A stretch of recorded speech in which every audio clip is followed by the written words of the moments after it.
All right. Good afternoon. I am Jessica Carroll, the program lead for Measure 110. I'll be serving as your facilitator for today's meeting. The Oversight and Accountability Council welcomes and encourages community input. Members of the public are invited to submit public comments or get on our interested parties email list by emailing the Measure 110 inbox, which is oha.measure110@dhsoha.state.or.us. That email address and more information about the council can be found on the Measure 110 OAC website, link in the chat. For more information or support with community engagement, please contact Jessica Carroll at the email address being dropped in the chat. OAC members have asked that OHA and other staff who are present in the meeting space introduce themselves in the chat. Please share your role with the agency, and if you are a subject matter expert, your area of expertise. Because this is a voting subcommittee, we will be asking for subcommittee members to declare any conflicts of interest that they may have. We will request these declarations before each full county. So if you'd like to declare a conflict for the entire county, you may do so then. Additionally, we will be asking for potential or actual conflicts of interest declarations before each organization is discussed. So please declare any conflicts when prompted by the facilitator. Please remember that if you do declare an actual conflict of interest, we ask that you mute your microphone and turn off your camera. We will let you know in the chat when it's time for you to return. If you have a potential conflict of interest, you may remain in the room and vote after you declare it if you choose to. And with that, I'm going to throw it over to Walter to get us going with roll. Oh, sorry, Sydney. Oh, we have live captioning today in both English and Spanish. And you can find that at the link in the chat. Thank you, Sydney. Walter? Right. Hey, good afternoon, everyone. And I'm going to take it from the top for our roll. And then you can just say here if you would like, please. Melinda. Melinda? Here. Well, welcome. All right. Onisha? Here. All right. Ron? Here. Okay. Amy? Here. Okay. Hubert? Here. All right. And Keisha? Here. All right. Turning back to you, Jessica. We have 6 and we have met quorum.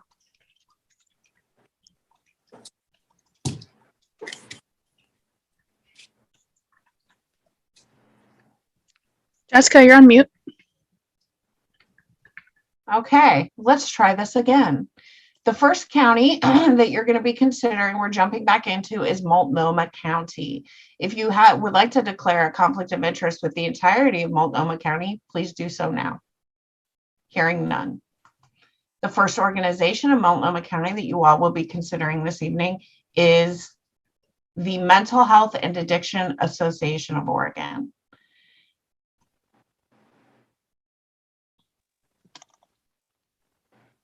If anyone, Sorry, I have a conflict. Oh, thank you, Keisha. So Keisha is declaring a conflict of interest and will turn off her camera and mute herself. Keisha will be sure to call you back when it is time. Any other conflicts? Hearing none. So Mental health. I'm sorry, real quick, Jessica, are we starting with outside in or MHAAO? MHAAO. I thought it was MHAO. I thought we voted on outside in already. We already did outside in. We did. That was a mistake. So sorry, somebody resent that with outside in and they, yeah. So apologies. We did approve though. We did approve them, correct? You did. Yeah. Yes, it was a mix up on this end and apologies for that getting sent out again. You have funded outside in, they are not on the agenda. All right. So the Mental Health and Addiction Association of Oregon is applying to provide peer support, housing, and harm reduction in Multnomah County. There are 2 recommendations. They are both yes, and you can find them on the MHAA01 and MHAA02 tabs in your Multnomah County Workbook number 2. And with that, I'm going to send it over to the subcommittee for discussion or vote. So I have discussion. So I requested the proposal and I looked through it, and they are requesting $4 million, as Ron was saying at the last meeting. And the plan does sound amazing. However, the plan that they are referring to doesn't have anything to do with Measure 110. They are requesting $4 million to buy their admin building with negotiation and goals to someday build a 50-unit supportive recovery housing that will connect to their admin building. But they stated very clearly in the proposal that they are not requesting money to build housing. We would literally be giving them $4 million to buy their admin building, and no clients, no recipients would be able to have housing at all. In the future, it says they have a goal to meet with a housing development, and they want to someday build these 50, but they don't give a timeline. They don't give a guarantee. They use the words goal. And basically they're in negotiation with another organization called Reach CDC, with the goal of partnering with them on the housing development portion. Yeah. So they're And it making says the, very clearly, we are not requesting funding for housing construction costs from Measure 110 at this time. They have a goal, and that's great. I have a goal to lose 50 pounds. I probably won't hit that goal tomorrow, maybe next year. So when you say a goal, I mean, that's great. That's a long-term plan, but we're not paying you $4 million for housing because we can't house anyone in your admin building. so I'm just gonna, thank you, Onisha. I'm just gonna read more of what that statement is that they make. It's, how do you plan to expand or create housing with this grant? MHAAO plans to build at least 50 units of supportive recovery housing connected to peer services on the recovery campus property through other funding applications. We're not requesting housing construction costs at this time, but we are requesting funding to purchase the property itself through this Measure 110 application. So I'm not seeing admin building in there. I'm seeing housing. But it says we are not, their acquisition of 8935 MHAO. So they're requesting to buy a building where they will have offices, and like there's no housing in what they're asking to pay for. If you pull up their, it says it very clearly. Well, I'm reading the same proposal. If you read in their budget review in line number 104 under number 44, it says acquisition of 8935 Southeast Powell property. MHAO has site control of a building located at 8935 Southeast Powell. This building will become the base of operations for MHAO services, which will also provide services in collaboration with community partners. It's not to house anyone, Ron. Well, I'm just reading the proposal, how they plan to expand housing, and it says they plan to build at least 50 units of supportive recovery housing connected to peer services.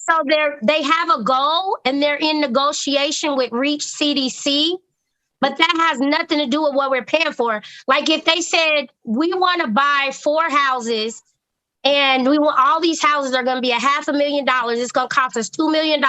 We could put 10 people in each of these houses, and as soon as you guys fund us, we can put people in houses. But that's not what they're asking. They're asking us $4 million for their main site of their organization, which no one will be housed there.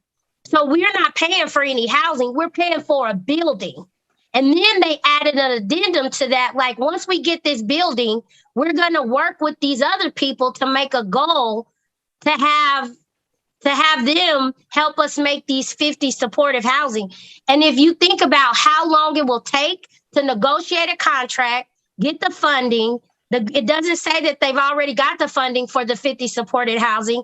It sounds like they're still in negotiation. They have a goal, and goals are great, but we're not paying for housing. We're paying for a building that they will have as an office. There will be no housing immediately available with that $4 million. Well, I'm only reading the proposal. I'm not interpreting that. I'm not That's what it seeing says where, in the proposal. I'm That's not seeing exactly where what you're it says saying in that the it's, proposal. It says says acquisition what of 8935 plans to build at least 50 units of supported recovery housing connected to peer services on the recovery campus property through other funding applications, which is not Measure 110.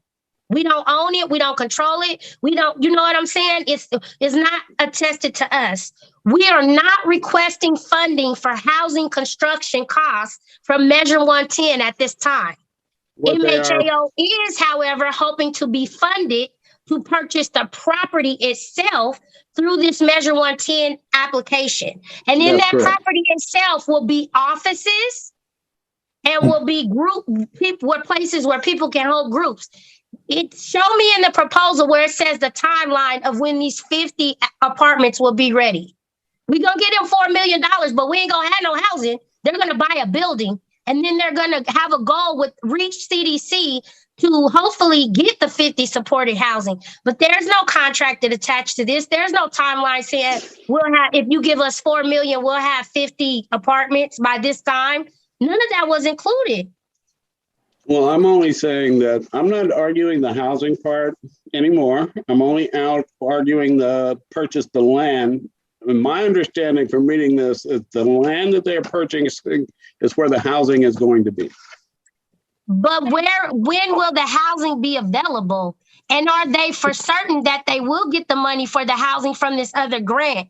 There was no timeline included, and it says that they have a goal to do the housing. We all have goals, but there's no concrete evidence that if we give them $4 million, they're going to provide us with housing. They will have a building. They told us up front, we're going to buy a building. So I'm only reading the proposal, and That's what the proposal said. They were very honest. I'm just saying, it says what type of housing? It says they develop 50 to their 80. goal. May I please speak without being interrupted? Yes. Thank you. What type of housing does your entity provide? 50 to 80 units of supportive recovery housing. That's what it says. Then it goes on to say that we plan to build at least 50 units of supportive recovery housing connected to peer services on the recovery campus property through other funding. We're not requesting housing construction costs. However, we're hoping to be funded to purchase the property. So we're supposed to be funding housing. Nowhere in our housing rubric does it say we want y'all to pay $4 million so they can buy their admin building and make that be housing. So Tell me how what that I'll makes say, sense. this would be my comment to that, which is that our intent for ballot measure 110 is to create infrastructure for development of program. And this is part of infrastructure. Startup costs, construction costs, capital costs, those are all infrastructure costs that we are very capable, and it's within our jurisdiction and capability to fund. It isn't within our jurisdiction, but the committee was created because we want to help those who are most impacted by the war on drugs, and we want to help them immediately. Due to people not being able to finish their rubric and that process being, extended, due to people not receiving funding, that process has been extended.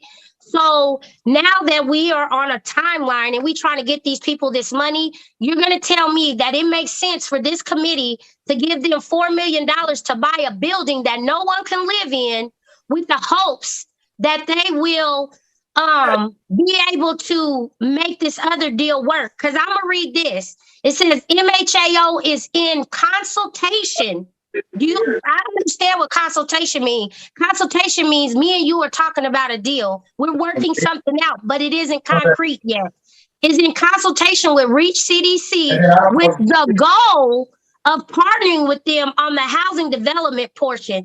They don't have a goal in concrete yet. So so at $4 million we got to spend on those most impacted by the war on drugs, we want to give them this money to buy a building that no one can live in and hope that this consultation and goal that they have with Reach CDC is going to happen in a timely manner to construct a building for those most impacted on the war on drugs that needs housing right now. They couldn't have came up with another plan for that $4 million to find a way to get houses to put people in the house right now. They want to buy a building for their organization. And I just think we need to think strategically about that. All I'm saying is purchasing property to build housing is a perfectly legitimate expense for Measure 110. But the housing they're purchasing is not for, nobody's going to be housed there. It's an admin building. It's the property that they're purchasing to build housing another on. building adjacent to it is the goal. That's exactly right. But what we're paying for is the admin building. If we were to fund it, we're paying for the property to build the housing. That's the only way I can see it. Tell me why we wouldn't just pay for the housing. Why would we pay for that? Why would we spend $4 million on an admin building for them and nobody can be housed in it with the hope that they're going to negotiate this deal and everything's going to fall into place? I don't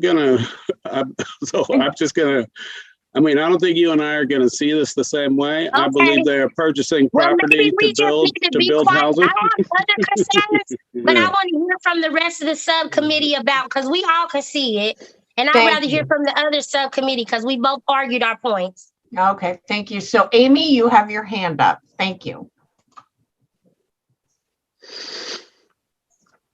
Yes, I have heard and evaluated and considered both arguments. After careful consideration, I feel that in the timeline that is presented and with the goals and measures, they have great ideas. But at this time, I would like to make a motion not to fund due to the fact that this isn't it. The plan is not going to fit the time frame and the goals of ballot measure 110's intent for the people most impacted on the war on drugs. The problem that we're seeing here is that you're right, intentions are great and planning is great, but we all know that things happen in time. So I do get that, and I'm not saying this isn't a great institution and that this won't be wonderful. I'm just saying for what we have now that's in front of us, it is my view at this time to not fund this project because I feel that you got a second from Hubert. That's all I got to say. Thank you. Thank you, Amy. So Amy made a motion. I have a feeling there's going to be more discussion, but Amy made a motion.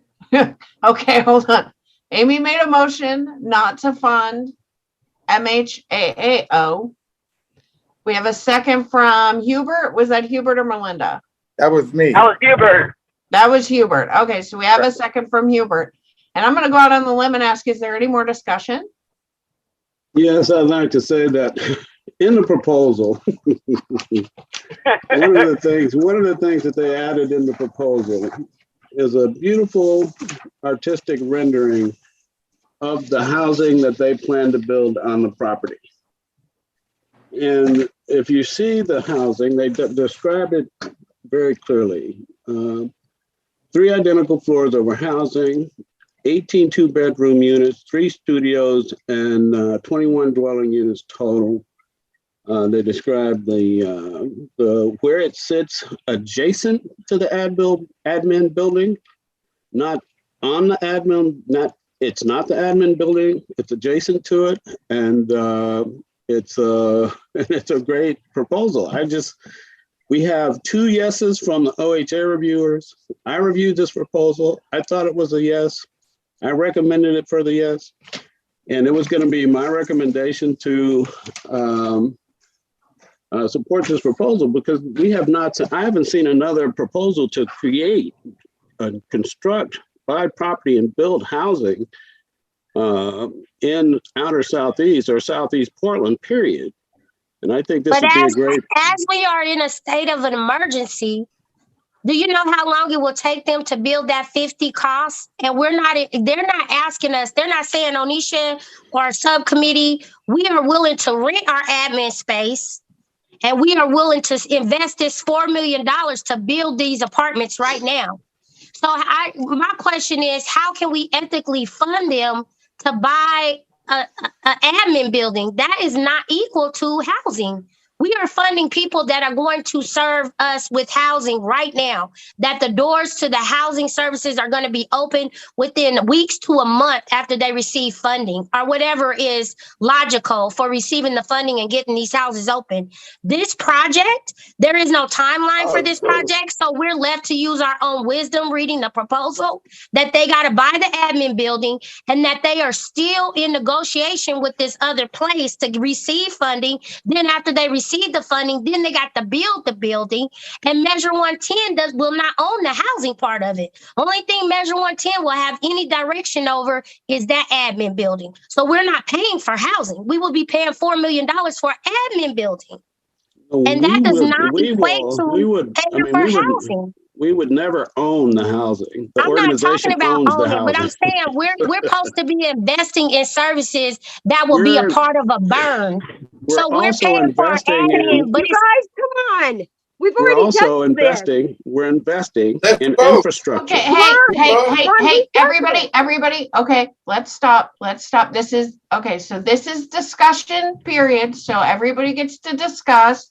But if we could discuss one at a time and allow each other to finish and maybe make room for other folks who might have some thoughts or ideas, I think that would be great. Okay, so let's just raise our hands before we talk and keep it,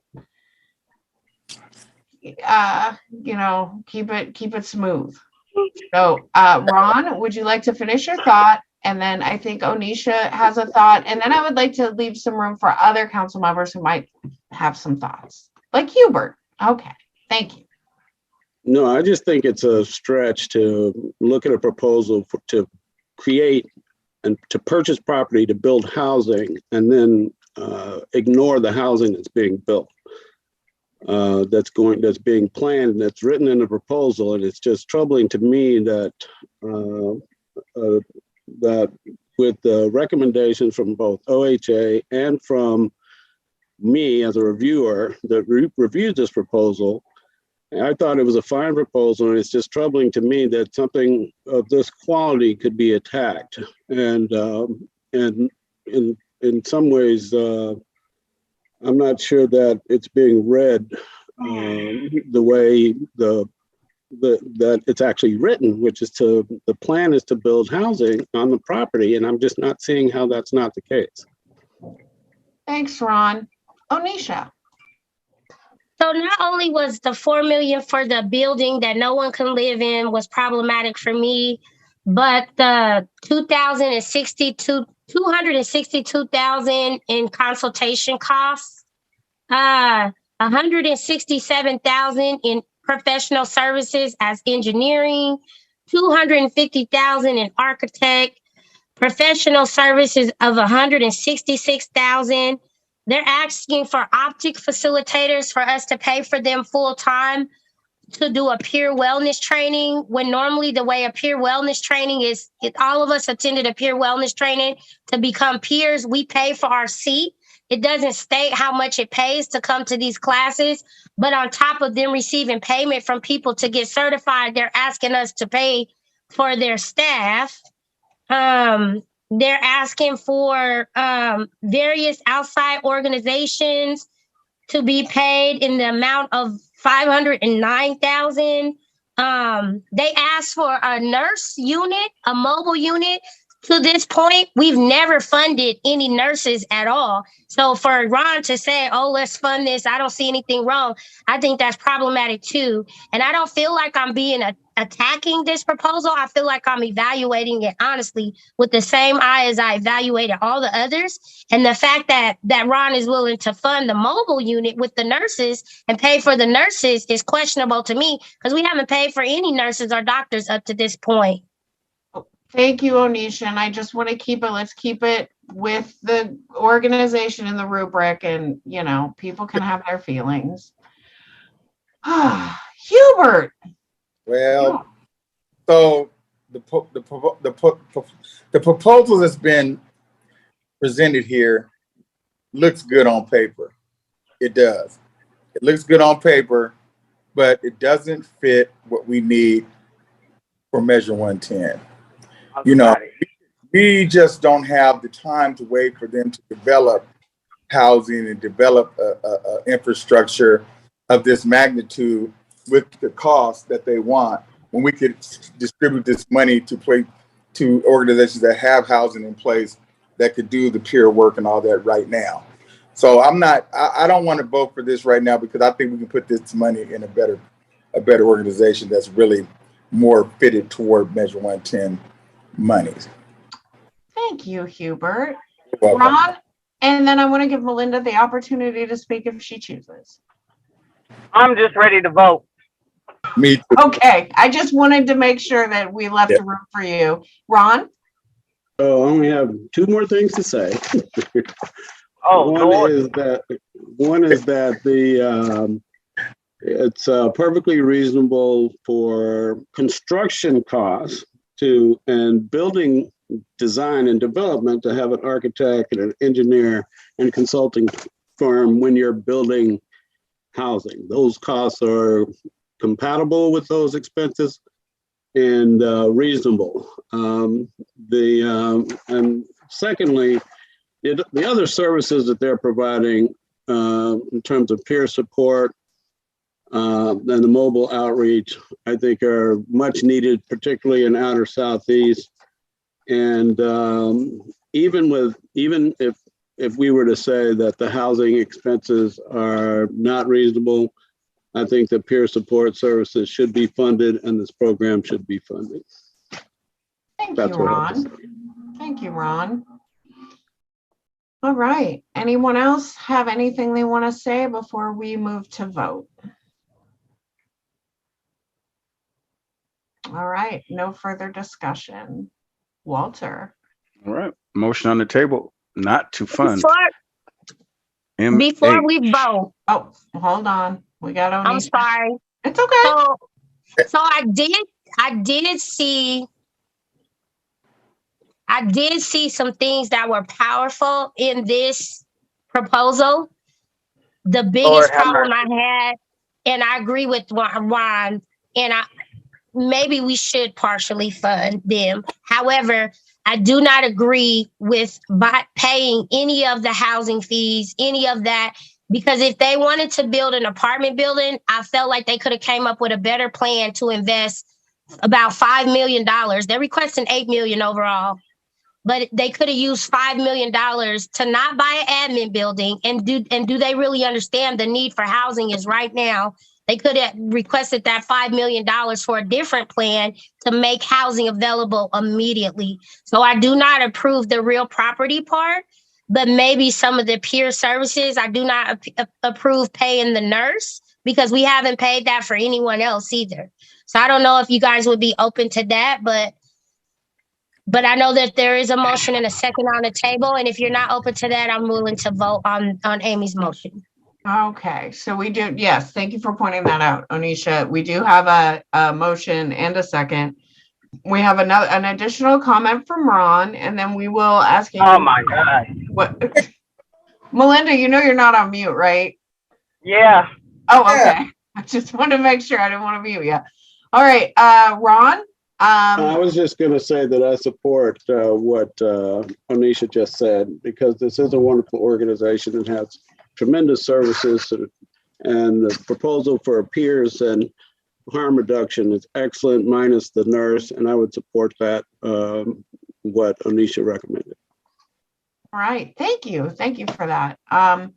Amy, you have a motion on the table not to fund. Would you like to roll forward with that motion, or would you like to amend it? I will amend my motion to partially fund without the nurse or housing. So can we say real property there? Because that's what Onisha asked. Sure. For. Okay. Sure.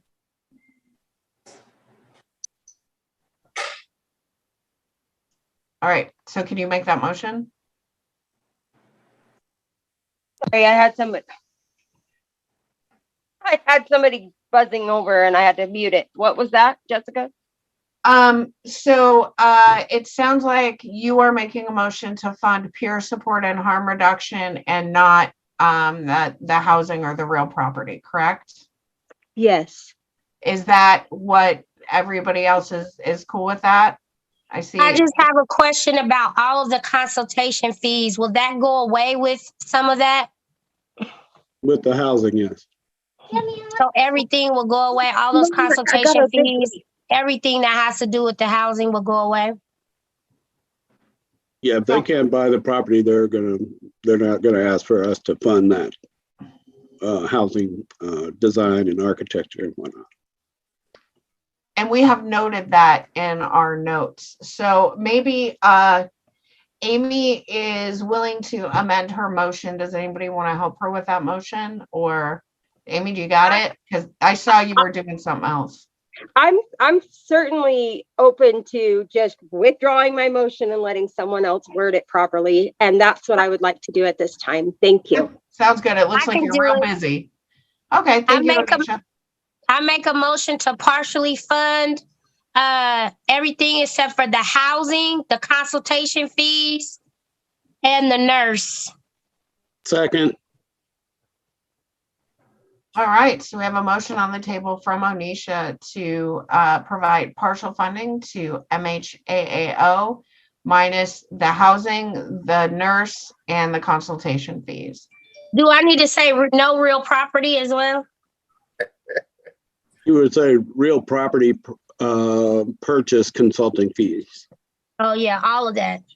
Okay, so can we, sorry, because we have to get these in notes and we just want to make sure we get it right. So can we just So partial funding, everything except the real property, all the consultation fees, all the consultation fees that go along with the real property, and the nurse.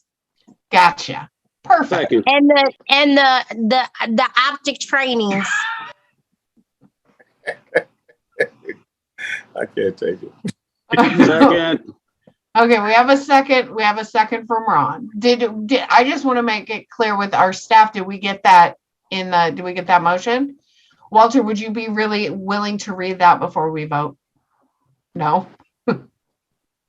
No, I think we captured it. So just for me to say partially funded and we captured it or whatever. Because thank you. Yeah, Cindy typed it in the chat. You guys got it all.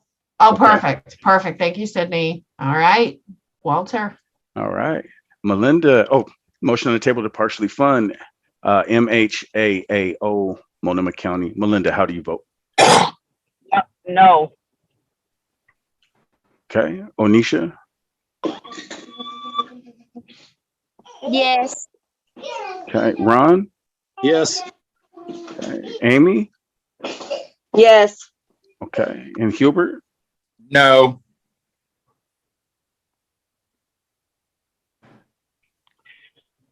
So that didn't pass, huh? Nope. That No. did not pass. Okay, so then we're not funding them? Not unless How does somebody this else work? not unless somebody else makes another motion that passes. Okay. I'm done with it. I feel like I've beat it to death. I tried. Okay. Oh, Back to you, Jessica. Okay, thank you. The next organization under consideration this evening is the Insight Alliance. Oh, can we call back Keisha? Hold on, let's call back Keisha. Thank you. The Insight, well, oh, there. I'm back. Hi, Keisha. So Insight Alliance, if you would like to declare a conflict of interest with the Insight Alliance, please do so now. Hearing none, the Insight Alliance is applying to provide peer support and housing in Multnomah County. You have two recommendations. They are both yes. You can find, here it is, you can find these recommendations on the Insight Alliance 1 and Insight Alliance 2 tabs in your Multnomah County 2 workbooks. Subcommittee.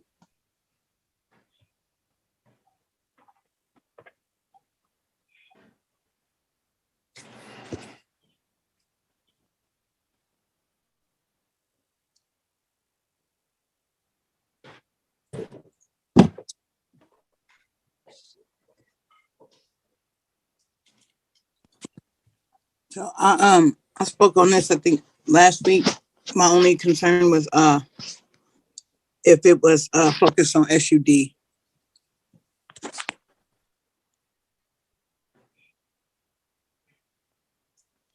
Thanks, Keisha. Anybody see that in the application that we sent out? I'm looking.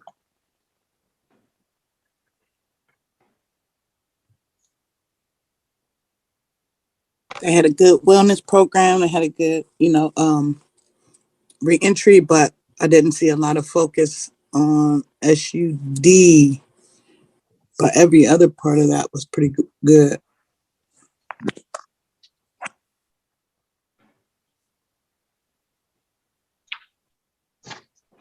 Keisha, Ron? Yeah, I was puzzled by it says this grant will enable our organization to hire additional full-time salaried peer mentor and teacher and a third full-time person in 2023. In addition, we'll be able to increase our monthly stipend amount for peer mentors and teachers to $750 per month. I am so sorry, but what's the name of this company again? Inside Alliance. Inside Alliance. And it's in Multnomah too. Yeah. It's right underneath Lasco.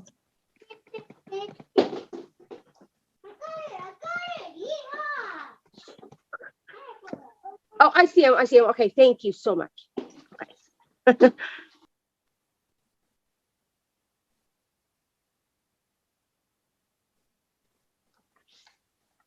Ron, you have your hand up. Is that from earlier?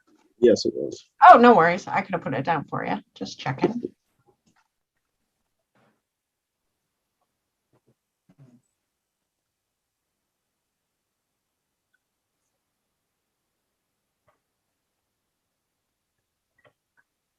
It says they gotta be in recovery to live in their house. But they can live in a transitional home for up to 24 months as long as they remain in recovery.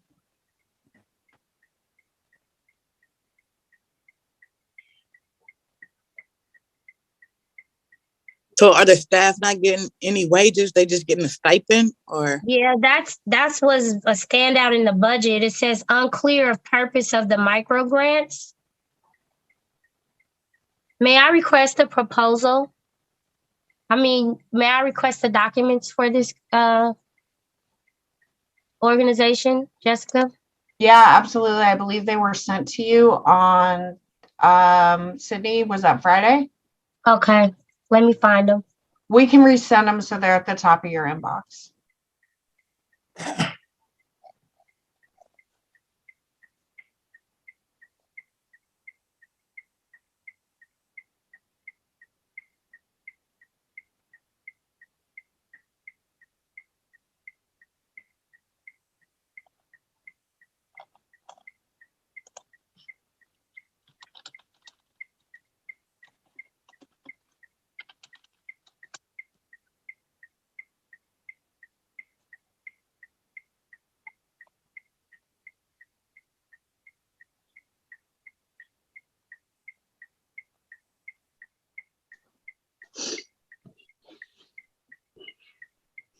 Yeah, go ahead, Ron. Yeah, so I'm just looking here at the budget and just in terms of staff, it looks like they have a executive director at 10%, project 180 director at 40%. They have one case manager at probably around, let's see, 71,000 for the 18-month period. Then they have a peer mentor at 20%, another peer mentor at 20, and that's where the basically $800 per month comes from. So they're very part-time people. And but they have one full-time mentor and teacher, and the salary for that for the full grant cycle is 65.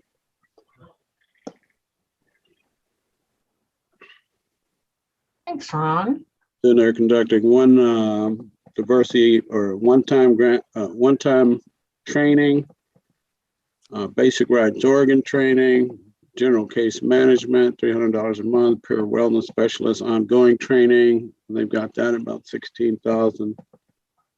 And then furniture for startup, $10,000. Then the rest is kind of supported.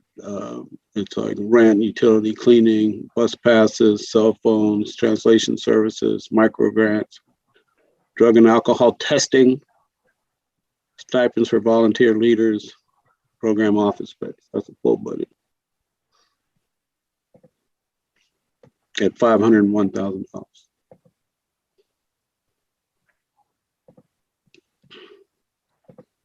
Thanks, Ron. Did we get that sent out, Sid?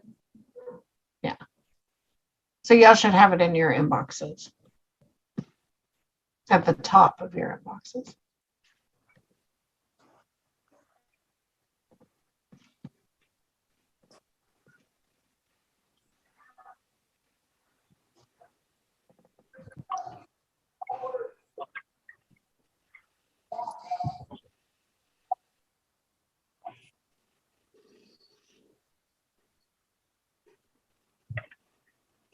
I don't know if people are still reading. I would make a motion that we fund this organization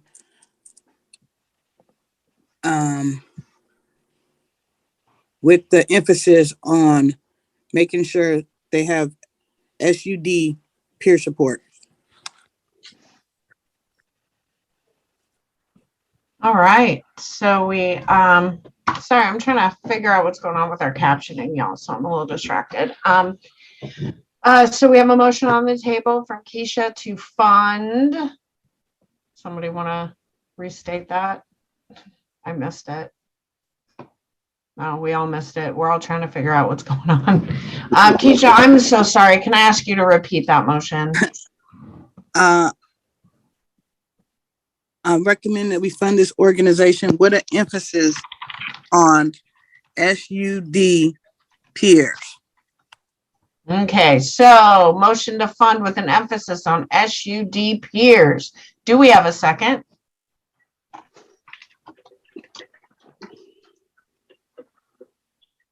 I'll second her motion. Okay, so we have a motion on the floor from Keisha and a second from Amy. And any more discussion? Hearing none. Walter. All right. Motion on the table to fund, Inside Alliance, Multnomah County, motion to fund. Melinda, how do you vote? Yes, to fund. Okay. Onisha? Yes, to fund. Okay. Ron? Yes. Okay. Amy? Yes. Okay. Hubert? Yes, to fund. Okay. And Keisha? Yes. All right. And that passes with 6 to fund the Inside Alliance, Multnomah County. Back to you, Jessica. Thanks. And I just want to call out that we're almost at the top of the hour. And so I'm going to suggest that we take a quick 10-minute break if y'all are interested. Sounds good. Yes. Okay, I heard no nays there. So, all right. Thanks, everyone. We will see you back in 10. All right. No, I thought I had a break, so.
Look at that. We are right on time, Onisha.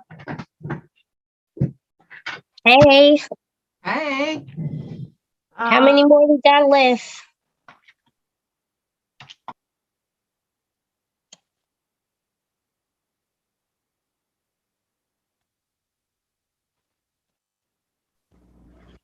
Jessica, you're muted.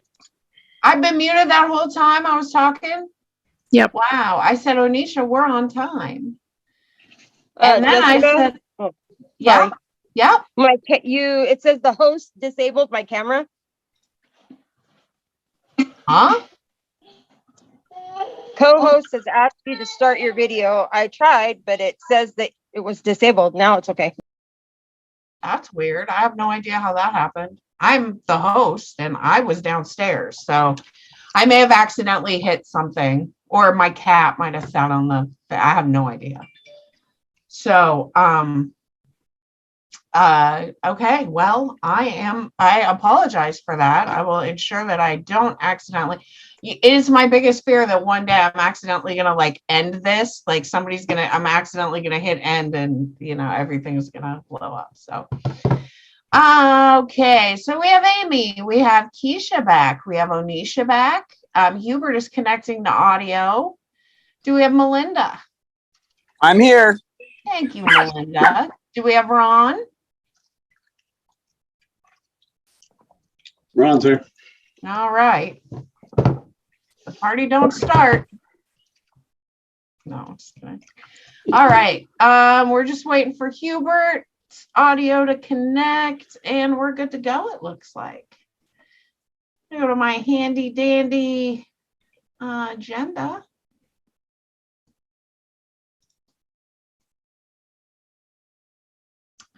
All right. So next on the it looks like Hubert's still trying to connect to audio. I think we're good on the conflict of interest. We've had this on the agenda a couple times, I think. So, oh, there he is. Okay. So, the next organization that you all will be considering this evening is the Marie Acquis Institute. If you have a conflict of interest with the Marie Acquis Institute, please declare it now. Hearing none, the Marie Acquis Institute is applying to provide peer support and harm reduction in Multnomah County. You have two recommendations. They are both yes. You can find those under Marie Acquis 1 and Marie Acquis 2. And with that, I will hand it back over to the subcommittee.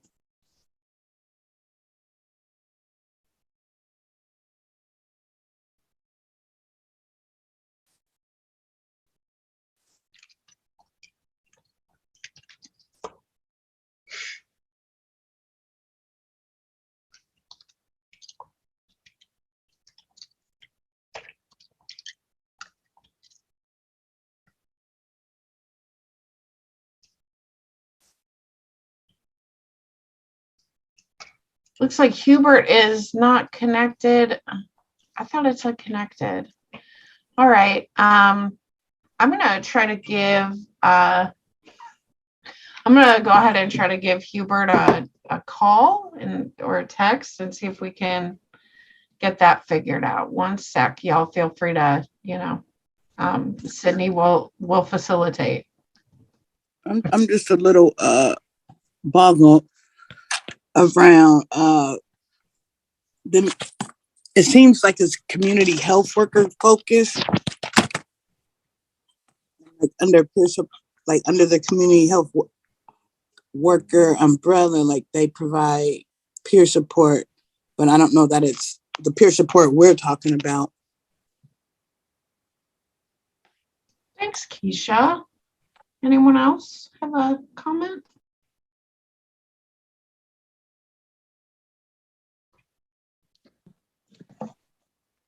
So it's $665,000 for harm reduction and peer support. I was about to say something. I'm sorry. This question came up. This question I have came up prior in a previous proposal. The focus of this the primary focus of this proposal is LBGT, QIA2A plus queer and trans. And that's the focus of this proposal. And I've asked this question for because our philosophy of care is uniquely poised to support a comprehensive harm reduction program for unhoused queer, trans, and BIPOC folks. But it seems more our team of brings life experience with homelessness, disabled, queer, trans, autistic, and Spanish speaking. And so I'm just curious as to whether is that our primary demographic of who we serve? Is it the population most impacted by the war on drugs? And I'm posing that as a question. Thanks, Ron. Keisha. Yeah, and as I'm looking at the budget too, the personnel is CHWs, all the way down. And I'm just not sure that they're grasping the intent of Measure 110 as we do. Thanks, Keisha. And there's a salary for something called an LPC for $116,000 a year. That's a Am I licensed reckoning? professional counselor. Hmm. That's what I do. All right. That's not peer support, though. We're funding peer support, harm reduction, housing, supported employment.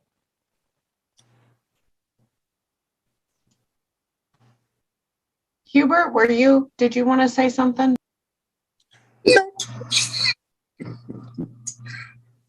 Not yet. Okay, sorry. I thought I heard your voice. I just don't see a heavy peer support role reflected in the budget or the proposal. Everything looks like maybe community health work or maybe mental health support. I mean, I see the harm reduction supplies, but not one peer support. I don't know about the LPC for, yeah. So just on that point, measure one, number 3, how will this grant help expand this workforce? It says Measure 110 funds will be used to usher in a new level of operation and organizational maturity as we scale up our program, enable us to deliver on our mission more effectively and reach more diverse corners of queer, transgender, and BIPOC unhoused communities. More specifically, OHA funds will be used to hire new CHWs, LCSW, and an LPC to supervise the CHW team, a full-time communications coordinator, a personal health navigator, and a program coordinator for the community health program. Additionally, OHA funds will be used to train our current team of CHWs as addiction peer wellness specialists, certified recovery mentors, addiction peer wellness, and other addiction specialists. Thanks, Ron. Keisha. Yeah, unless they have the lived experience, like it's not a crossover training like that, yeah. Thanks, Keisha. Onisha? That's what I was gonna say too. Like, it doesn't say specifically we are people with lived experience who are serving a community from a lived experience lens. So if I can be clear, this is Hubert here. Peer support specialists are individuals who have lived experience through jail, drug addiction, and I could even go into mental health. When you say peer wellness, that kind of makes me kind of think they could hire anybody to be a peer wellness, with training, but they won't have the lived experience of a person with addictions and mental health or the trauma that comes along with the people that's been impacted on the war of drugs. You know what I'm saying? So we have to be careful when we look at these grants and we look at the verbiage and the language they're using to make sure that they are fitting with the criteria of Measure 110. We do need housing. We do need a lot of other support, you know, with all the stuff that's going on with addictions and all that. But we have to look at what our language says in Measure 110, and that is that these proposals are meeting that need in the community. You know, that's just my opinion. I have other opinions too, but you know, we don't have enough time. Thanks, Hubert.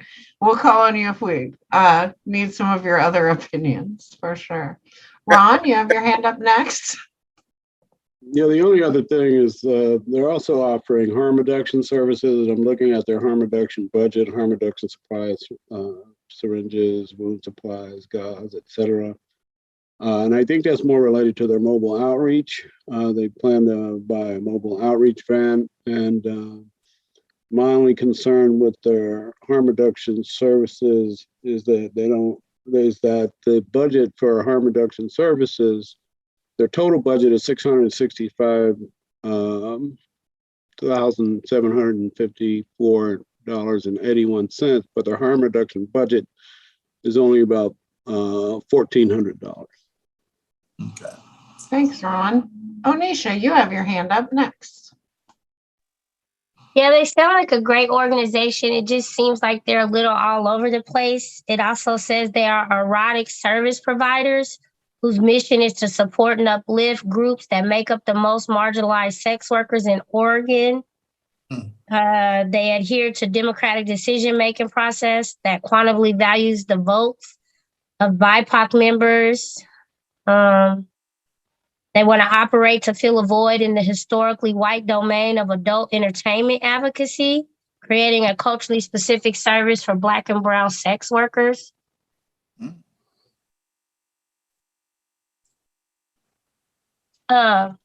It's heavy laden with a lot of support for marginalized communities. I just don't see the specific focus on substance use disorder and those most impacted by the war on drugs as a focus. Sex workers are most impacted by the war on drugs. If they would add, it's different than anything we've ever looked at. I guess we just have to make a decision about. We could make an amendment that they hire lived experience peer recovery mentors instead of community health workers, because I think that would have made their program a lot stronger. I believe that sex workers do need that support. I agree with that. They're paying the peer mentors or the CHW's punishment. $3,000 a month isn't much. And then I have a high question about they're paying the LPC $6,800 a month. And these people are the ones on the ground with the street, with the sex workers and in the midst of the struggle. And then they want to pay this other person, the LPC, who's sitting in the office, $7,000 a month. That sounds very unfair to me.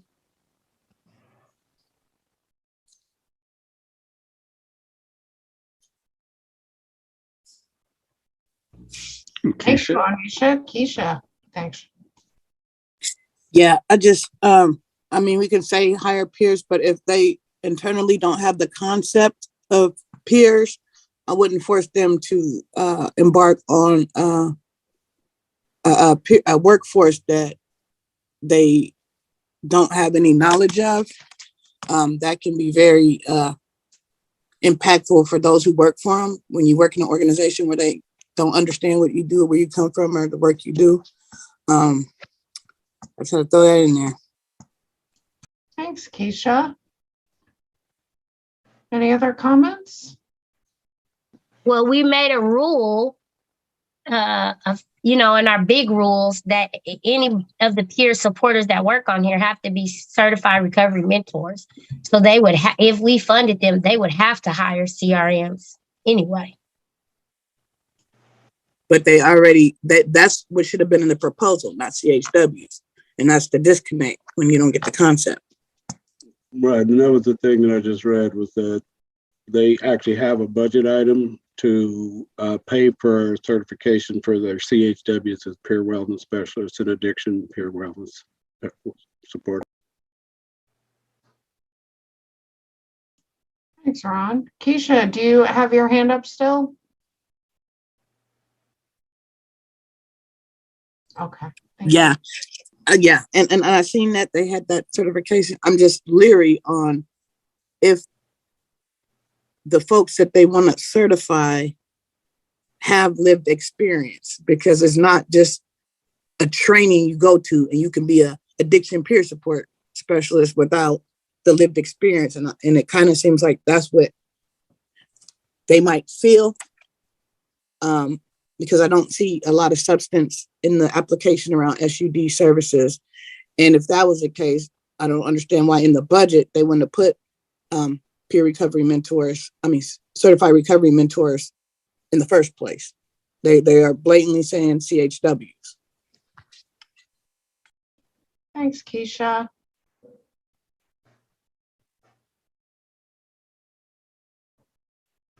Any other thoughts?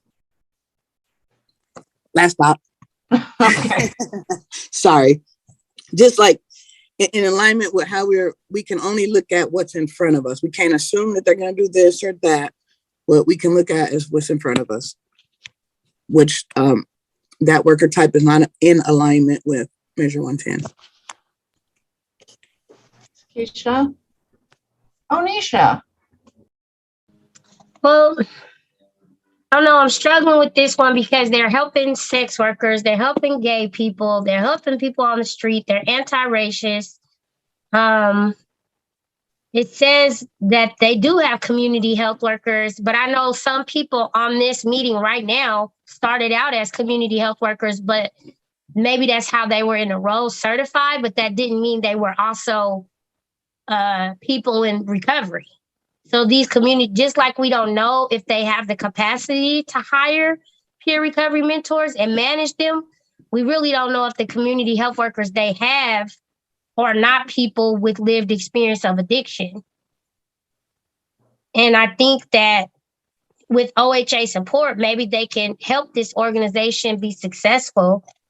They have a lens that we haven't seen in Multnomah County, which is queer, gender diverse, intersex community, sex workers. I think that's a really bold way to like really go after this group that nobody else is talking about. Nobody else ain't talking about sex workers. You know what I'm saying? Nobody else ain't talking about queer specific people like this. So I don't know. Thanks, Onisha. Keisha. Yeah. So with that, like I'm a hybrid. I'm a community health worker and I'm a peer support specialist, but I have lived experience in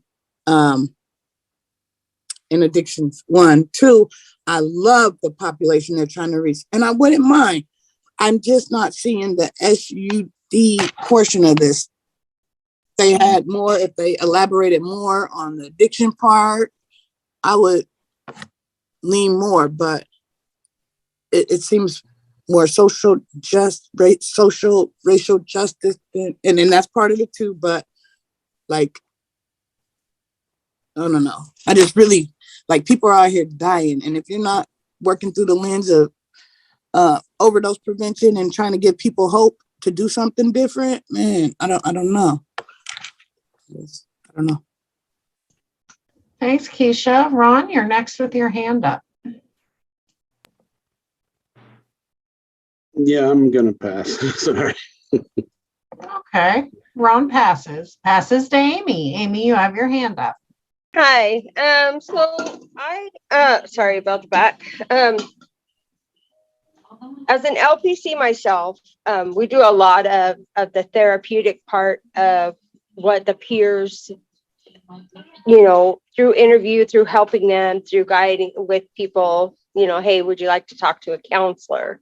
To help them with the therapeutic part of the recovery part of it. So I think that's where the LPC comes into it. I don't know for sure, but that's usually what the position of a LPC is. But I'm a CADC too as well. So in my role, in my experience, that's what that is for. That's all I know. I think it's a good proposal. I mean, I think, yeah, they're doing some really good work. I'd like, I'd be on board to fund some of it. Thanks, Amy. Onisha. Nope. It says in this paragraph on their proposal, we place a huge emphasis on peer-delivered care. The community members we serve see their identities and life experience mirrored in the CHWs providing care advocacy. Our team of CHWs bring life experience with drug use, being homeless, disabled, queer, trans, autistic, and Spanish speaking. The importance of this representation cannot be understated. It puts people at ease knowing that CHWs either personally understand or at least have the frame of reference to understand what they are going through. So it sounds like they have on their staff people who do have lived experience and people who have the frame of reference to understand what they're going through. So it sounds like they have both type of people on their staff. So if they have, oh, sorry. That's okay. So if they have the wisdom and understanding, I don't understand why they just wouldn't say our certified recovery mentors or our peer support specialists instead of community health workers. They're two different things. Wasn't part of their request to get the training for them so they can become certified? But it was to hire for CHWs, not for certified recovery mentors. Maybe if we make a motion to fund with the understanding that they need to hire people with lived experience, certified workers, right. Peer workers. I'm going to speak from experience. Being a CHW and having lived experience, they made me stay in my role. And I couldn't use my other experience because I was a CHW. And like that was the role. I just want really confusing. They're understanding that these are CRMs or PSSs. And that's the role. The other stuff is good, but making sure that, yeah. Thanks, Keisha. We have a hand up from Ron.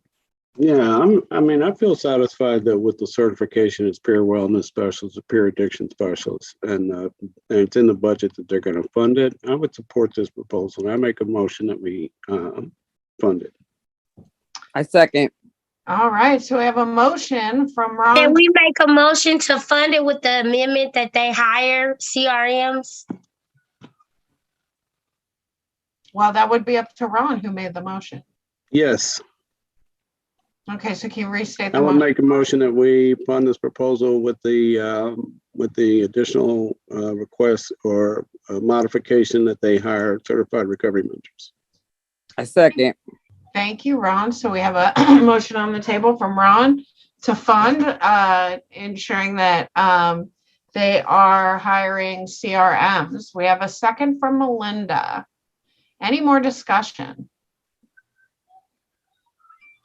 Hearing none. Oh, no. I don't want to pay that LPC wage, whatever that is. Okay. Well, so we have a motion, and unless that motion is... Yeah, so I would add to my motion to fund the proposal with the additional condition that they hire certified recovery mentors. And then I'm not sure if you're eliminating the position, but without funding the licensed professional counselor. Yeah, is that something we normally have funded, the LPC? I don't think so. Okay. I second. All right, so we have a motion to fund Maria Cui with additional requests that they hire CRMs and not to fund the LPC. Is that correct? So that would actually be a partially fund. Okay. So Ron, would you like to amend your motion again? I mean, they captured the negotiating, right? Right. Yeah. Oh, I think you have, but I think you still got to say it. Okay, so the give me a second. So I make the motion that we fund Marie Acquis with the additional condition that they hire certified recovery mentors, and that's partial funding, and that we are not funding the licensed professional counselor position. Second. Thank you, Melinda. Okay. So I have a motion on the table to partially fund excluding the LPC salary and requiring that they hire CRMs. Is that correct? Okay. We have a motion. That motion is from Ron. We have a second from Melinda. Is there any more discussion? Hearing none. Walter? Okay. All right. Motion on the table to partially fund the Marie Acquis Institute, Multnomah County. Melinda, how do you vote? Yes. Okay. Onisha? Yes to partially fund. Okay. Ron? Yes. Okay. Amy? Hold on. Yes. Okay. Hubert? Yes, partially fund. All right. And Keisha? Abstain. Okay. All right.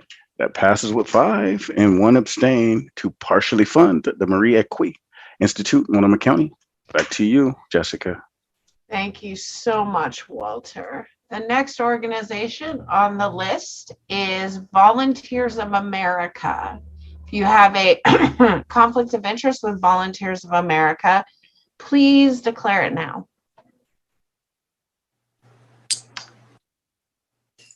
All right, hearing none. Volunteers of America is applying to provide SUD treatment and peer support in Multnomah County. There are 2 recommendations. Both are yes. Those can be found under the VOA 1 and VOA 2 tabs in your Multnomah County 2 workbook. Sending to the subcommittee.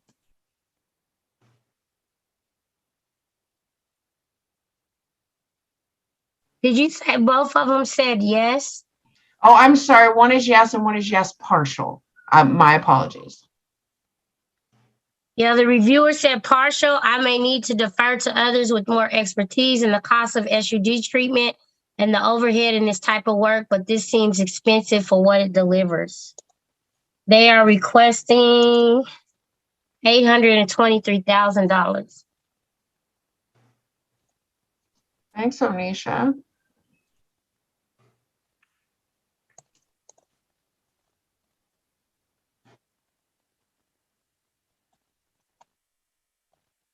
Did you send their budget to us, Jessica? Well, I didn't. Did Sydney? Sydney, sorry. That's okay. You guys, y'all have not reviewed this one yet, so it has not been requested unless anyone requested it individually.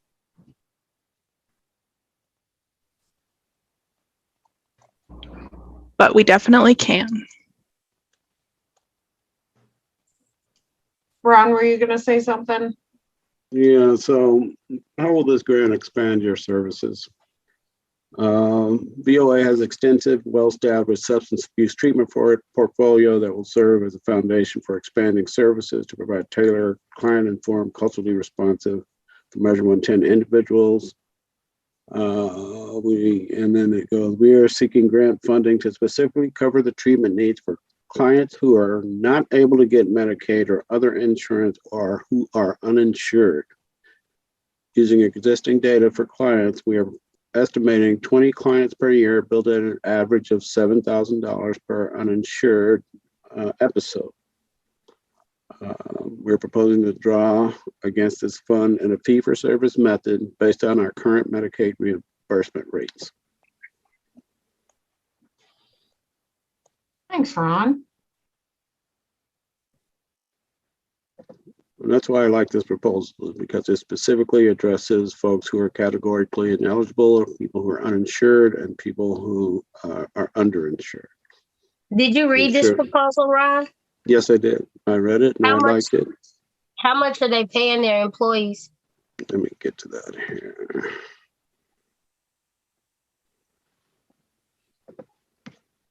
I don't have that particular budget right in front of me.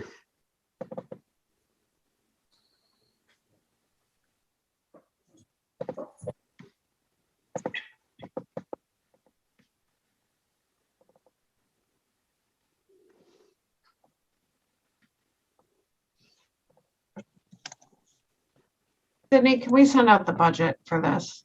Thank you. So Go ahead.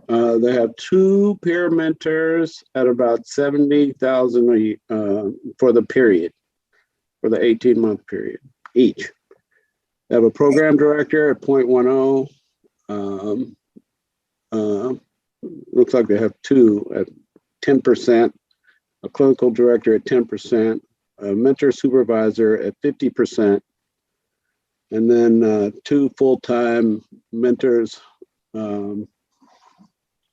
let's see, 1, 2, 3, 4. Let me do that. Looks like about 3,600 a month, something like that.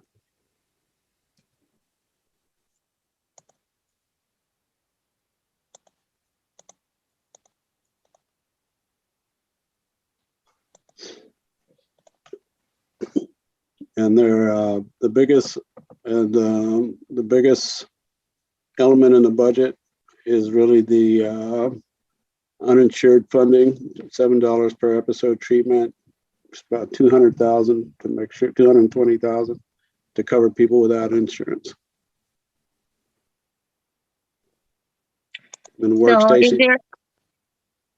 Yeah, go ahead. Is there any other employees' salaries on there? I think No, Cindy's about to send the budget to us. Yeah, just the one I mentioned. So they're not paying like the ED or anything like that? No. Can you guys see the screen? Yeah, but I'd rather have the Oh, budget. let's take that down. Let's take that down. Oh, that's right. My bad. Sorry. No, you're You okay. can't show that to the public. Yeah. My bad. It's okay. It happens, right? It's okay. All right. I think Sydney sent it out, so y'all should. I haven't got it yet. And it takes a minute. I don't. Is this okay? Here we go. Yeah, it seems like a fair and reasonable budget to me. No? Okay. Just came through for me too, so. Yeah, I got it.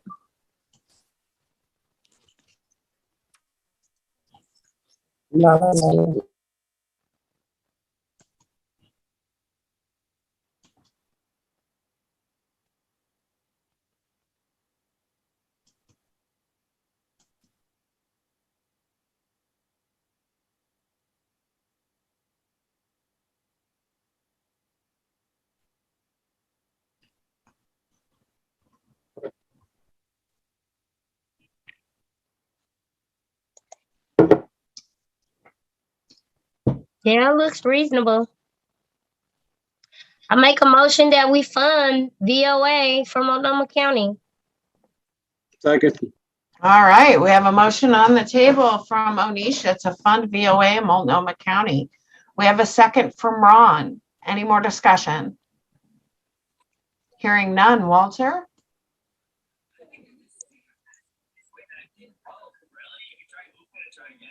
Sorry about that.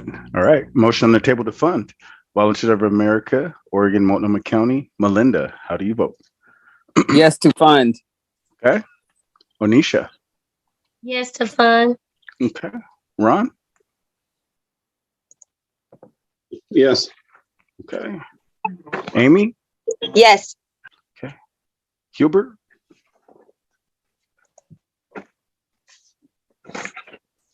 Hubert? How do you vote? Yes to fund. All right. And Keisha? Yes. All right. That passes with 6 to fund Volunteers of America, Multnomah County. All right. Back to you, Jessica. Thanks, Walter. The next organization for you all to consider this evening is Women First Reentry Transition Center. If you have a conflict of interest that you need to declare for Women First Reentry Transition Center, please do so now. Hearing none. Women First Reentry Transition Center is applying to provide peer support and housing in Multnomah County.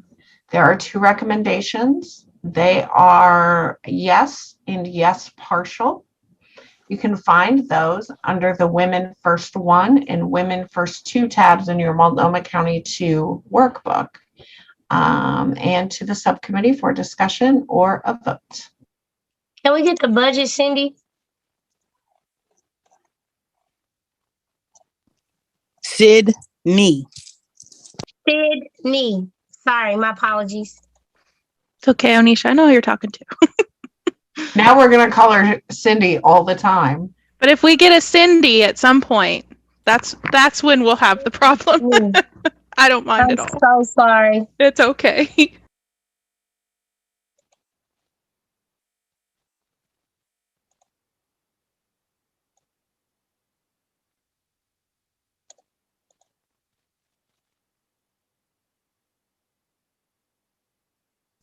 Come on, Cindy, hurry up. I'm just kidding.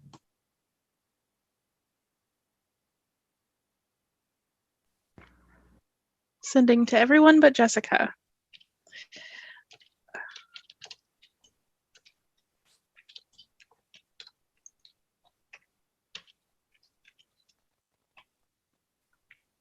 Which one are we reviewing again? Women's First.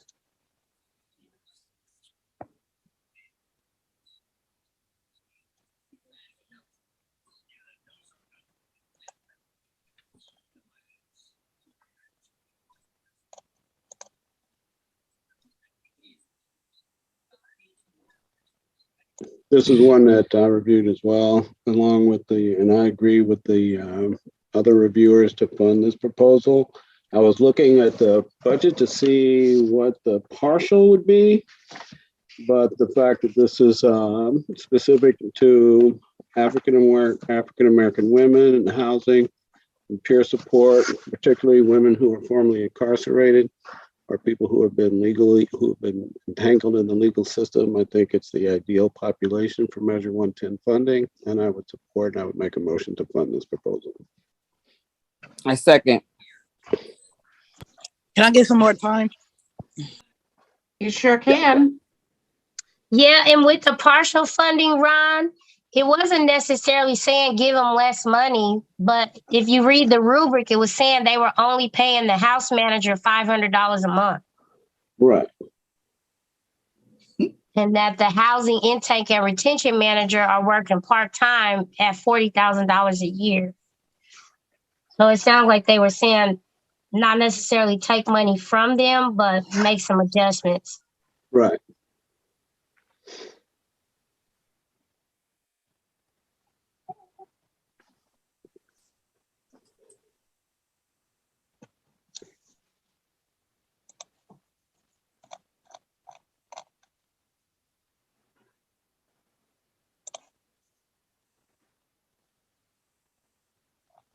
I'm still waiting on the budget.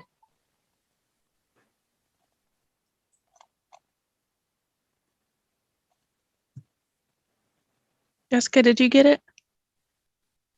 Didn't look for it. Hold on one second. Oh, that's my gauge on if it went through. I just want to make sure. Okay, I got it. Okay.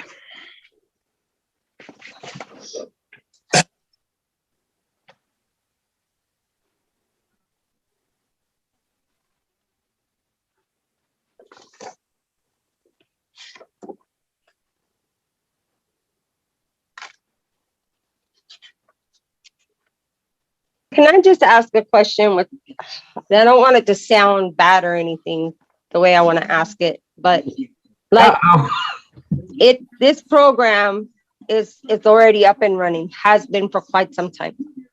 They're providing the same services. They're asking, they're telling us what their services are, things like that. So what's going to change, or what are they going to do different, or that's what I wanted. Why how is the funds from ballot measure 110 going to do anything different than what they're already doing? Or are they going to expand to other cultures? Or are they going to, you know, what is that? I guess that's where I'm going with that. Number 4, it says how many clients can access each type of peer service, and will funding increase or sustain these numbers? They say we have 1 CRM now. This funding will increase capacity to 2, doubling our access of who have caseloads of 10 to 15. This will double access of caseloads up to 30. So what does it How mean much when they're paying the recovery mentor $754 a month? Well, that's so the way I'm reading One-time this, bridge to market rate. What does that mean?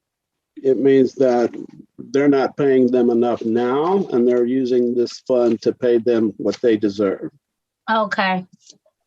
And then this behavioral health counselor at $150 an hour, we can't pay that.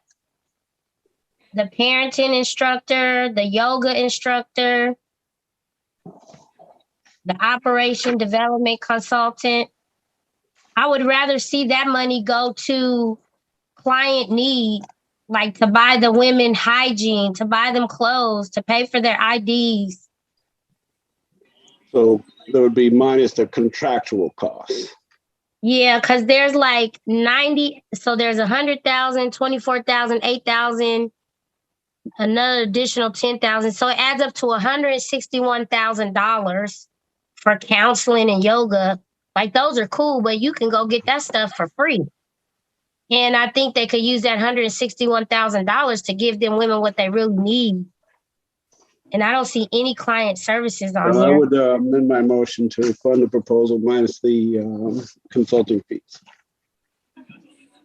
Yeah, minus the consulting fees, and if they could Contractual implement, costs.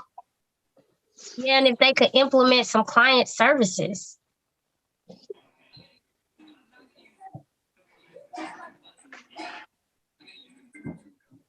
All right, so it sounds like we have a bit of a motion. I wanted to give space for anybody else that wants to say something. Okay, so Ron, would you like to restate that motion, please? Yeah, I'd like to make a motion to fund Women First, and with the caveat of removing the contractual costs for the behavioral health counselor, yoga instructor, meditation instructor, and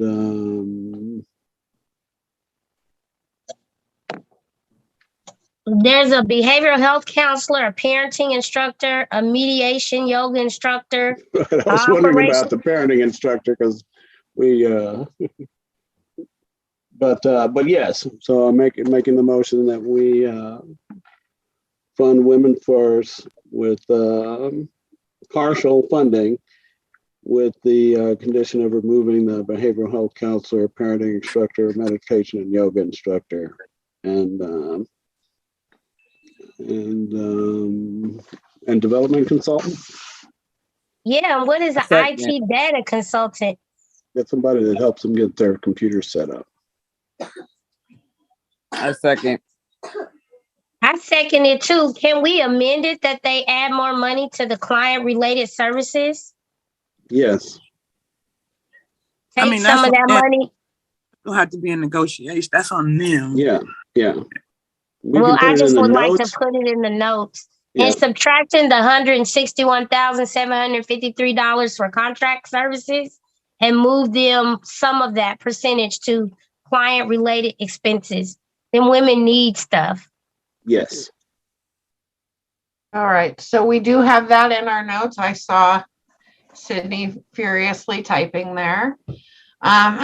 So we have a motion on the floor to fund Women First Reentry. Oh, yes, Sydney, do you want to read it, please? No, I don't want to read it. I just want to clarify that the IT person was supposed to be included. I didn't catch the title, if it's listed in the budget, if so. It's IT data consultant for $500 a month. Okay, thank you. And does everybody agree for the housing manager to get $500 a month? I think you should get more. Me too.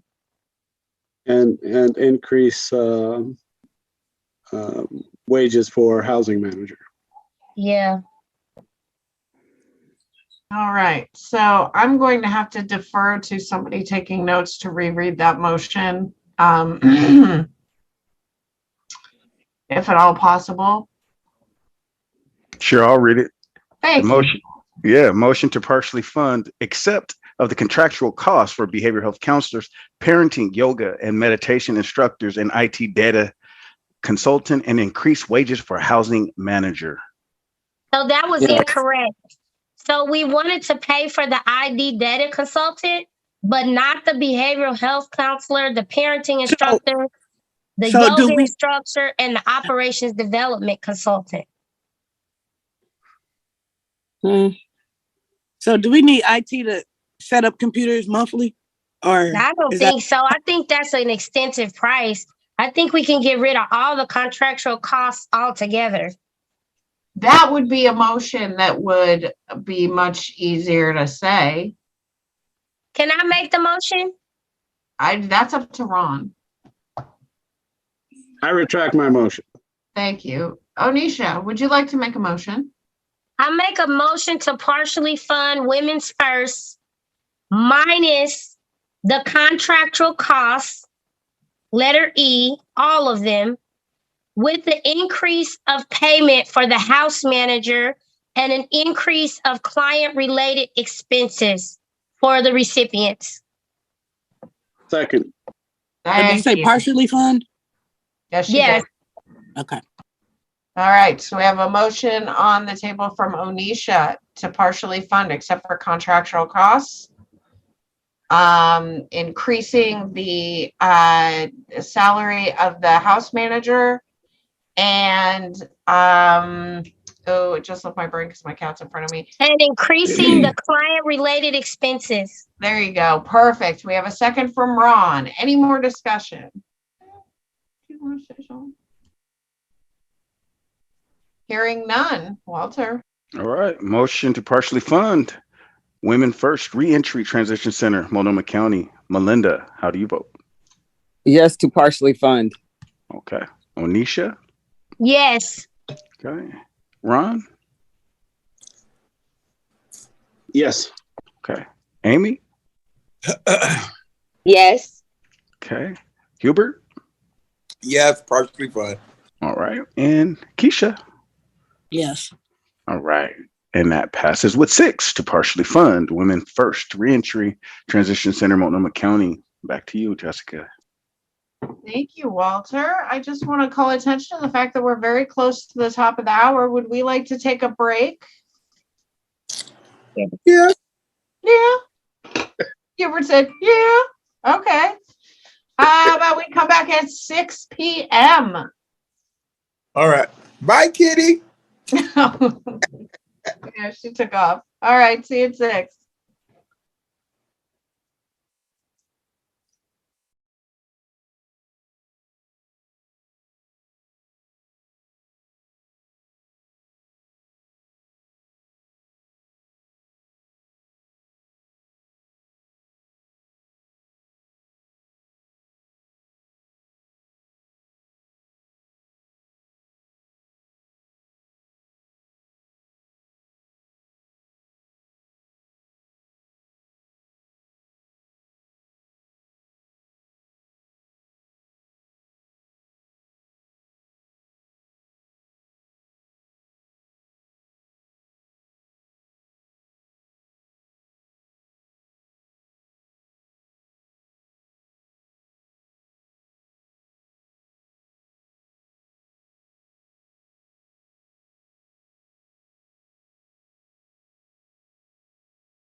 All right.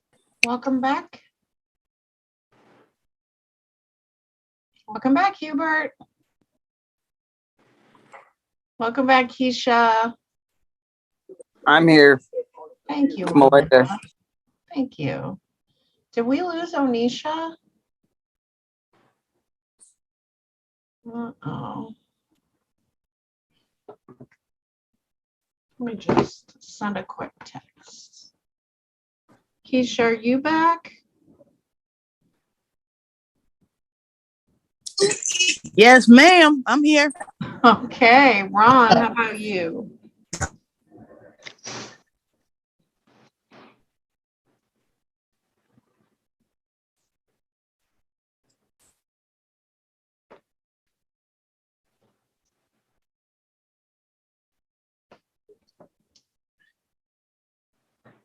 All right. So we don't have Ron and we don't have Onisha and we don't have Amy. Oh, we have Ron. Okay. We have Ron. All right. Don't we though? No. Let's see. So we're just waiting on Amy and hopefully Onisha can join us. I sent her a text letting her know that we're ready to get started. We only have 2 more organizations left in Multnomah County. Wow. Yay! It's a monumental task that you all have accomplished or are about to accomplish. So it's a pretty big deal. Oh, Here she comes. Yeah, here's Onisha. Amy.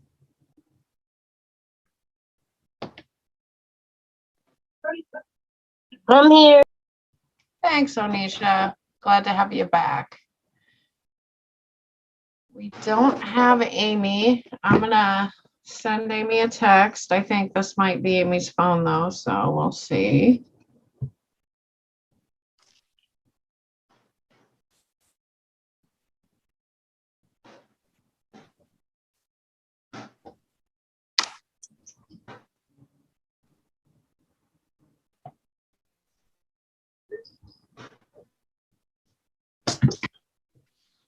All right, I texted Amy.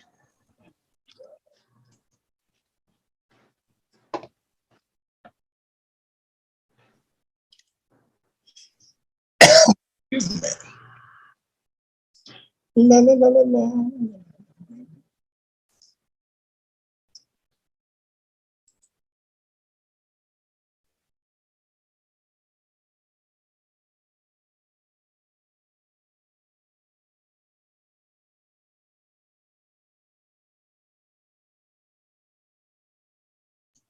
We'll give Amy 1 more minute to join. Amy, we're ready.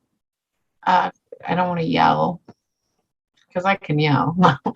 We'll give Amy 1 more minute and then I think we have quorum. We can go ahead and get started if that is what the subcommittee chooses.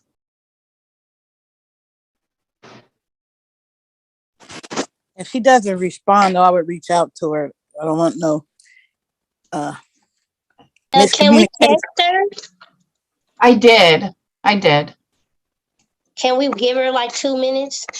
Sure, we sure can. We can give her as much time as you'd like. I can try to call her, but I think we might be on her phone right now, but I'll try to give her a call.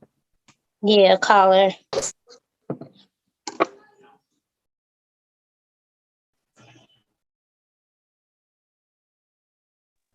We have Amy. Sorry, I'm back. It's okay. It's okay. Welcome back. So we have everyone. So we can get started. Was that somebody? Okay. The next organization under consideration this evening is Yassine's Love, LLC. If you have a conflict of interest with Yassine's Love, please declare it now. Hearing none. Yassine's Love, LLC is applying to provide SUD treatment, peer support, and harm reduction. There are 2 recommendations. They are both yes. You can find those under the one second. It's a long workbook.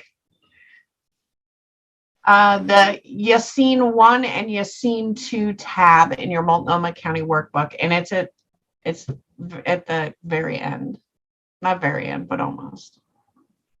And with that, I'm going to turn it over to the subcommittee for discussion or a vote.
So this is one that I reviewed as well, and I like this proposal. I agree with the OHA reviewers. This proposal focuses on SUD impacted women, particularly focused on planning for pregnancy, birth, postpartum, and ongoing peer counseling and support, and mobile and both virtual outreach services and harm reduction. So it was the only proposal I saw that really focused on SUD impacted pregnant women, and I think that that it's a good proposal and it's a reasonable budget, and I would make a motion to fund it. Thanks, Ron. I second. What is the budget, Ron? I second. Okay, real quick. So we have a motion on the floor to fund from Ron. We have a second from Melinda. Any discussion? Yes, Onisha? I just wanted to know what the overall budget was. That's all. No worries. And if I recall, I think they're going to train. The overall budget is $337,000. Thanks, Ron. Melinda? Thank you. Ron, correct me if I'm wrong. Are these the one that we did that where they're going to train their doulas into peer support specialists, or no? Yes. Okay. All right. Is there any more discussion? Hearing none. Walter? Let's roll. Motion to fund Yassine's Love, Multnomah County. Melinda, how do you vote? Yes, to fund. Okay. Onisha? Yes to fund. Okay. Ron? Yes. Okay. Amy? Yes. Okay. Hubert? Yes to vote.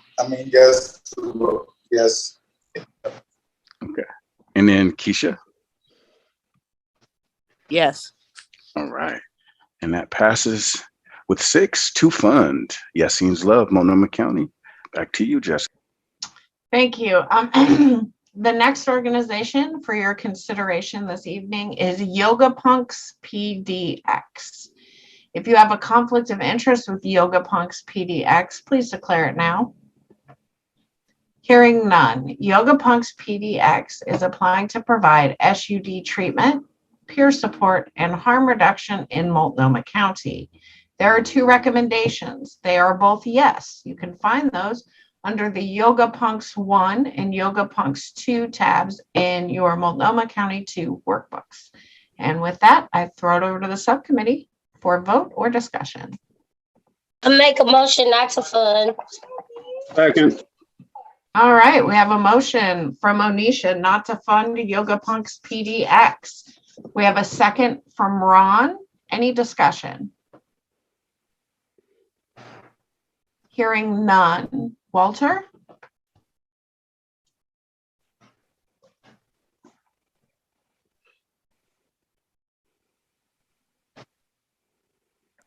Just wanted to make sure I wrote that down. All right, motion on the table not to fund Yoga Punks, Multnomah County. Melinda, how do you vote? Yes, not to fund. Okay. Onisha? Yes, not to fund. Okay. Ron? Yes. Okay. Amy? Yes, not to fund. All right. Hubert? Yes, not. Okay. And Keisha? I'm sorry, did you guys call me? Yes. Uh-huh. Yep. What was the question? I'm sorry. Motion not to fund Yoga For Punks? Yoga Punks? Mm-hmm. Yeah, I said I made the motion. All right. Keisha? Yes, Okay. I think. Well, I'm sorry. Yes, not to fund. All right. All right. okay. All right. That passes with 6, not to fund Yoga Oh, Punks. Thank Back you. to you, And Jessica. thank you. So I just want to say that we do have one more application for Multnomah County. You received it in the email with your other workbooks, and it is for Fora Health. So if you want to take a second and pull those out. If anyone has a conflict of interest that they'd like to declare for Fora Health, please declare it now. Hearing none. Fora Health is applying to provide, and I don't have a cover sheet, so I'm winging it here, SUD treatment in Multnomah County. There are 2 recommendations. One is no or partial funding. The other is yes. You can find those in your Fora Health workbook, and there are only 2 tabs, so I don't need to say that. And with that, I'm going to throw it back to the subcommittee for discussion or vote. May I have a moment? Absolutely, of course.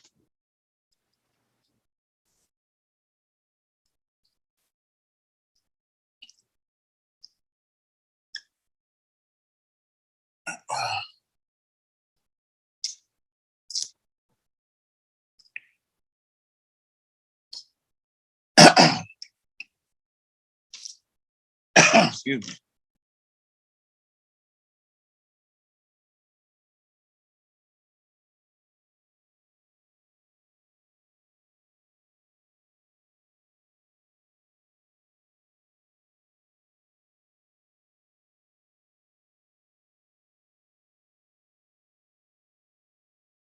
Where is Fora Health?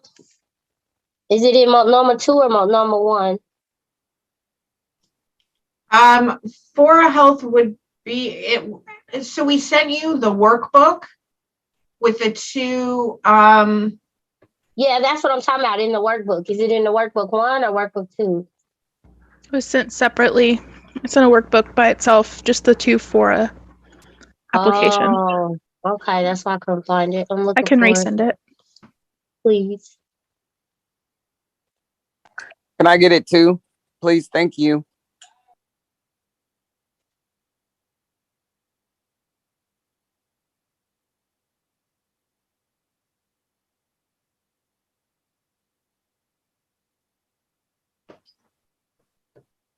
Thanks, Sydney.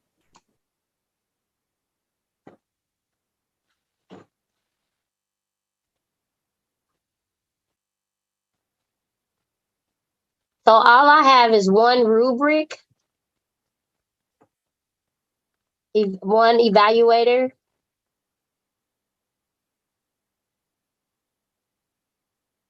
Cindy, is that what you sent us? Is just one rubric with that evaluator?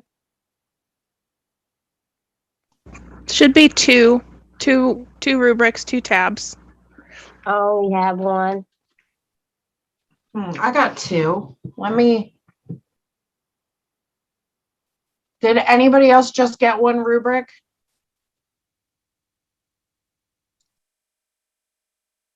I didn't get no rubrics. Okay. It was sent last Thursday. I got I'm sending a it list again. of all things we tabled, and then I got one rubric. Okay, we're gonna resend it.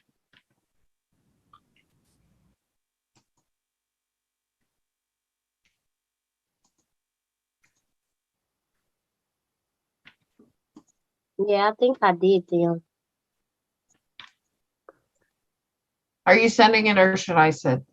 I sent it. It's the one I did that was missing. The total budget is 2.2 million. And I believe in the budget, the way they wrote it was in percents. Can you send everybody the budget so they can see it?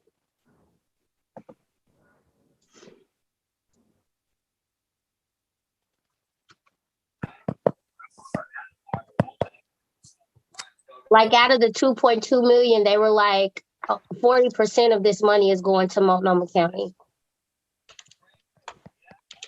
We're getting that out to you right now. They were asking for QMHPs for $11,000 a month.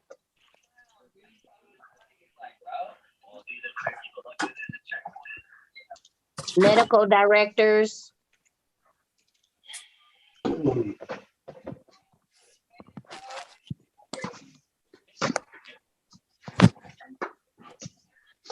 Yeah, this budget was inadequately done for the proposal.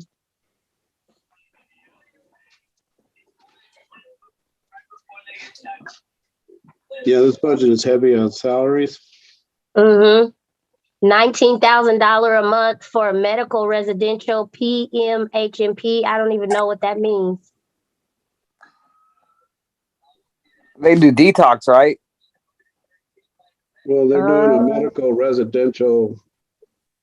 So they got a clinical operations coordinator. They got a 3.7 QMHPs. Looks like 3.7 PMHN nurse practitioners. The care coordinator, CADC, 0.4 medical director, then 1 peer for the bridge clinic, 1 peer for youth services, case manager for youth services.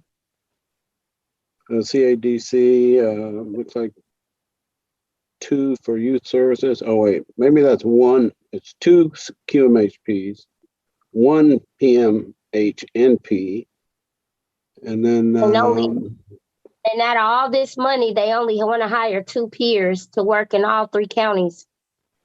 They have 1 peer mentor that they want to work in all 3 of their houses in Clackamas, Multnomah, and Washington County.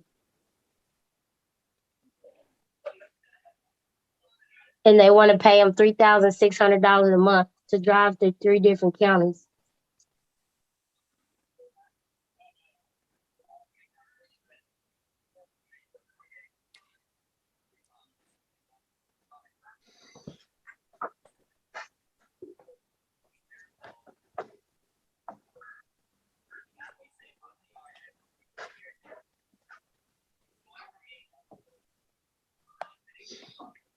So there's in the description of what they're offering, it says, how will this grant allow you under SUD? How will this grant allow you to expand these services?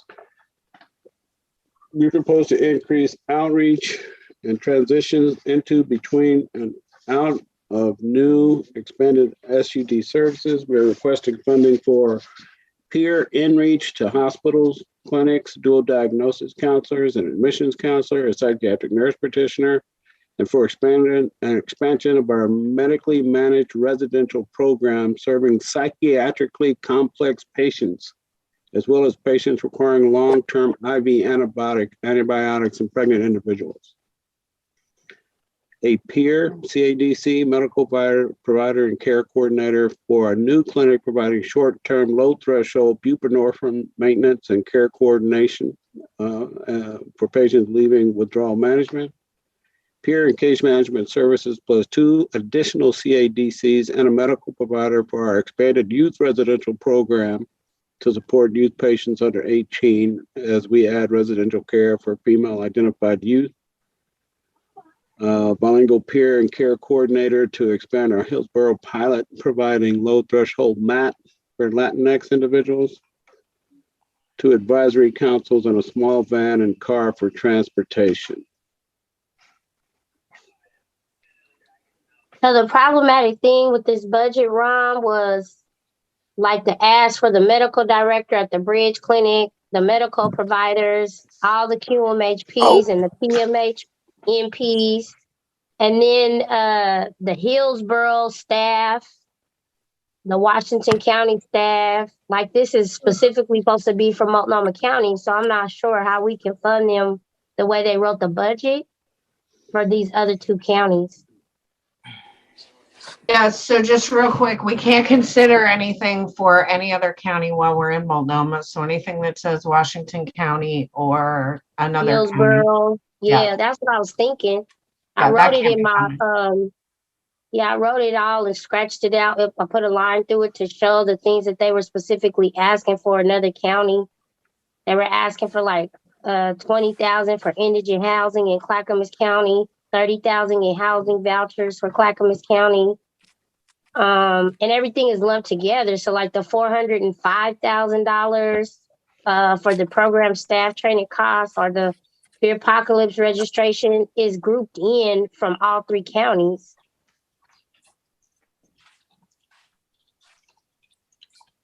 Thanks, Anisha.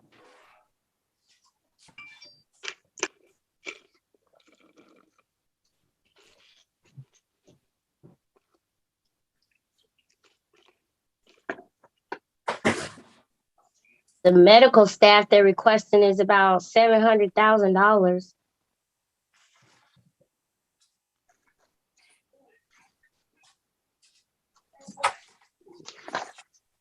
Yeah, I'd almost say this proposal is kind of not in compliance with the RFGA. I agree. I make a recommendation not to fund for health. I second it. All right, we have a motion on the table from Onisha not to fund for health in Multnomah County. We have a second from Hubert. Is there any more discussion? Hearing none. Walter, when you're ready. All right. Motion on the table not to fund for health, Multnomah County. Melinda, how do you vote?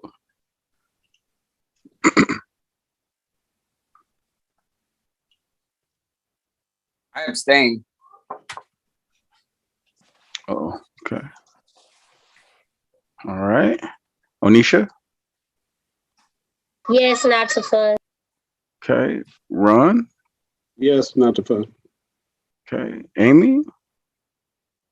Yes, not to fund. Okay. Hubert? Yes, not to fund. All right. And Keisha? Yes. All right. That passes with 5 not to fund for health, Multnomah County, with 1 abstain. Back to you, Jessica. Thank you. Hey, y'all finished Multnomah County. That's pretty huge. Yeah, that's a big deal. So, because you all have finished Multnomah County, I want to give you the opportunity to pull out your Union County workbook that was sent to you on Thursday, Sid? I believe so. But when you ask me like that, I'm not sure. No. I mean, I'm not questioning. So it's in that email with all of the other the agenda and everything that we sent out. So that there are 3 organizations in Union County. If someone, because we're moving to a new county, if someone needs to declare a conflict of interest for the entirety of Union County, please do so now. When is our next meeting set up? Can we have time to review them or do we got to rush through them right now? Because I haven't even looked at those counties. Okay. Well, Do we have another meeting on Thursday? yes, you do have another meeting on Thursday. Because Multnomah County took a lot out of us, Jessica. Okay. Well, I mean, I'm not here to make you work beyond your capacity. Some of us more than I others. mean, I'm not the only one. I mean, other people may want to just push forward. Well, let's talk about it. I want to do it Thursday. You want to do it Thursday, because so we have 2 for Thursday. Keisha, Amy, Melinda, how are y'all feeling? Thursday for me too. I'm wiped. Okay. I got a baby that's saying Thursday. Okay. That was a good one. All right. I'm okay either way. Okay. And Hubert, how are you feeling? Oh, wait, Hubert already said something. Ron, you good with Thursday? I'm For your gonna colleagues? I'm gonna go with the flow. Good man. We got Ron going with the flow. Sounds like a good deal. Okay. So at the subcommittee's request, we're going to adjourn until Thursday. But before you leave, don't leave yet. I just want to let you know, you have Union County rubrics and Josephine County rubrics in your email. And maybe we can just resend those tonight so they're at the top of your inbox. Please review them, and if you would like any applications beforehand, please let us I would know. like all the applications. Yes, for please send Josephine. all the applications and budgets. All the applications. I want specifically Josephine County. I think I think Union County is going to be pretty straightforward, but Josephine County in particular, I want all the applications and budgets. Okay, All right. do you want them all in one email? How do you want them? I'll take them in one email. Okay. And it sounds like Onisha wants them all. I think we should just send them all to everybody. You gave Cindy a great task for this evening or for tomorrow morning, whenever. Thanks, y'all. I think we can just take this moment to give yourselves a round of applause for getting through the tri-counties. You did it. That's huge. It's huge. All right. Well, with that, I'm gonna say thank you and have a great evening. I hope you get some rest, and don't forget, Union and Joe.